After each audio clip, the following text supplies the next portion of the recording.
ആരെവിടെ? എന്താ കാര്യം? Hi madam, ഞാൻ കിഴക്കേടം ഇന്നലെ വിളിച്ചിരുന്നു. ഓ, ഇവിടെ വന്നപ്പോ കൺഫ്യൂഷൻ ആയിപ്പോയി. എന്ത് കൺഫ്യൂഷൻ? ഇവിടെ നിന്ന് ഇപ്പൊ ഇറങ്ങിപ്പോയ മേഡങ്ങൾ ആരാണ് മാഡം? അത് ഒന്ന് സ്വരൂപിയോ ഒന്ന് കൊച്ചമണി. ആണാ?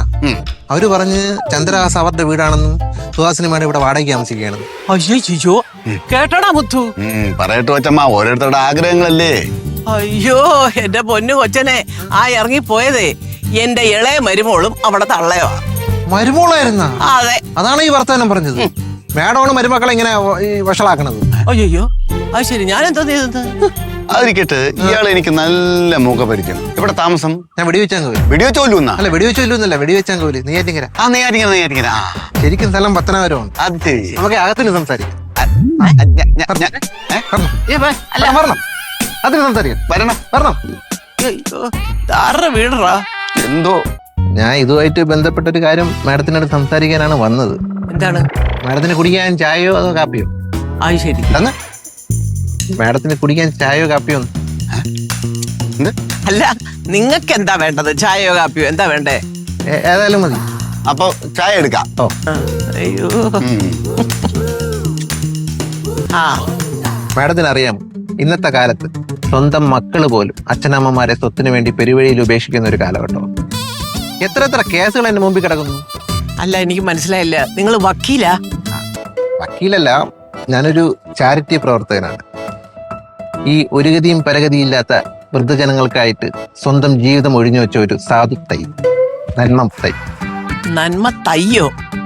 അതെന്തോന്ന് തൈ? അതല്ല, എവിടെ തിരിഞ്ഞാലും ഈ പൂത്ത നന്മ മരങ്ങളുടെ ഒരു കാലഘട്ടമാണല്ലോ. അതുകൊണ്ട് വെറൈറ്റിക്ക് വേണ്ടിയിട്ട് നന്മ തൈ എന്നാക്കിയിട്ടുണ്ട്. അല്ല, എന്താണ് ഈ തൈയുടെ പരിപാടി? ഇപ്പൊ നട്ടതേ ഉള്ളൂ. ഇനി സുഹാസിനി മേഡത്തിനെ പോലുള്ളൊരു വെള്ളവും വളവും ഒക്കെ കൊടുത്തു കഴിഞ്ഞാൽ വളരും ഈ നന്മ തൈ. വളർന്ന് വലിയൊരു യമണ്ടം വൃക്ഷമായിട്ട് മാറും. അതാണ് സംഗതി. അല്ല, ഈ വളം എന്നൊക്കെ പറഞ്ഞാൽ തൽക്കാലം 1-2 ചാക്ക് വളമൊക്കെ ഞാൻ വാങ്ങിച്ചു തരാം. വളോ? ഏത് വളം? ഏത് വളോ? മേഡം, ഈ വെള്ളവും വളവും എന്നൊക്കെ ഞാൻ ആലങ്കാരികമായിട്ട് പറഞ്ഞതേ ഉള്ളൂ, മനസ്സിലായില്ലേ? അതായത് ഒരു വൃദ്ധത്തൊട്ടിൽ സ്ഥാപിക്കണം. വൃദ്ധത്തൊട്ടില്? അതാണ് എന്റെ അൾട്ടിമേറ്റ് ലക്ഷ്യം. അതായത് അച്ഛനമ്മമാരെ ഉപേക്ഷിക്കുന്ന മക്കൾക്ക് ഇവിടെ വന്ന് ഉപേക്ഷിക്കാനുള്ള സൗകര്യമുണ്ട്. ഉണ്ട്. അത് മാത്രമല്ല മാഡം, പിന്നെ മരിക്കുന്നത് വരെ ഇവരെ പരിപാലിക്കാൻ ഒരു മന്ദിരം. അതാണ് ഈ നമ്മുടെ ഈ നന്മത്തയുടെ പ്രധാന ലക്ഷ്യം എന്ന് പറയുന്നത്. അത് മാത്രമല്ല, ഈ നമ്മുടെ ഈ സ്ഥാപനത്തിലെ അഡ്വാൻസ് ആയിട്ട് റൂം ബുക്ക് ചെയ്യാനുള്ള സൗകര്യമുണ്ട്. അതൊക്കെ ഉണ്ടെന്ന്. അപ്പൊ പിരിവാണ് സംഭവം. ശരി, അതാണ്. അപ്പൊ ഒരു കാര്യം ചെയ്താട്ടെ, ചെറുതായിട്ട് എന്തെങ്കിലും ഒന്ന് എന്റെ പേരിൽ എഴുതിക്കോ. അതായത് അല്ല, അത് മതി. ചെറുതായിട്ട് മതി. മതി. വലിയ തെളിച്ചം വേണമെന്നില്ല. പിരിവിന്റെ ഒക്കെ ഓരോ കാര്യങ്ങളെ ചെറുതായിട്ട് ചെയ്ത്.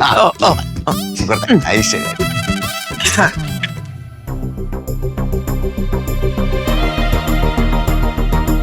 എന്ത് വെച്ചമ്മ? എന്തോന്നാ എഴുതിയിരിക്കുന്നത്? ഒന്നും കാണാൻ വയ്യ. ചെറുതായിട്ട് ചെയ്തിട്ടുള്ളൂ. അല്ല, മനസ്സിലായതോ? എന്തോന്ന്? ഇത് എനിക്കും വായിക്കാൻ പറ്റില്ല. ഇത് എന്തോന്ന്? അല്ല, ചെറുതായിട്ട് എഴുതാൻ പറഞ്ഞോണ്ട് അത്ര എഴുതുന്നത്. അയ്യോ, വലുതായിട്ട് എഴുതാൻ പറഞ്ഞ 2-3 പേപ്പർ വേണ്ടി വന്നേനല്ലോ. ഇത് എത്ര രൂപ? 1 ലക്ഷം രൂപയുള്ള വേണം. 1 ലക്ഷം രൂപയോ? 1 ലക്ഷം? അതെ.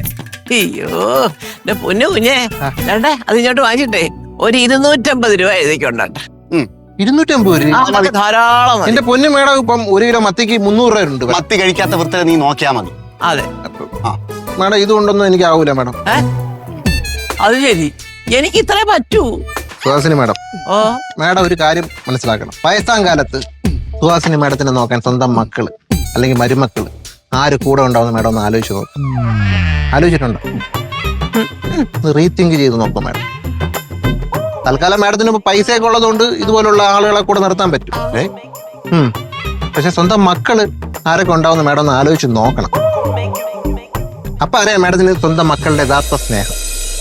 എന്തായാലും ഞാൻ ഒരു നന്മ തൈ ആയ സ്ഥിതിക്ക് വളർന്ന് പന്തലിച്ച് വലിയൊരു വൃക്ഷമായിട്ടേ മാറും. ആ റെസിപ്റ്റില് എന്റെ നമ്പർ ഉണ്ട്. മാഡത്തിന് എന്തെങ്കിലും ചിന്ത മാറ്റം ഉണ്ടെങ്കിൽ എന്നെ വിളിച്ചാൽ മതി. ഡീറ്റെയിൽസ് ഉണ്ട്. ചിലപ്പോ മാറും, പറയാനൊക്കത്തില്ലല്ലോ മനുഷ്യന്റെ കാര്യം. മാറണം. അതെ. ശരി, ഓരോ നന്മ തൈകൾ.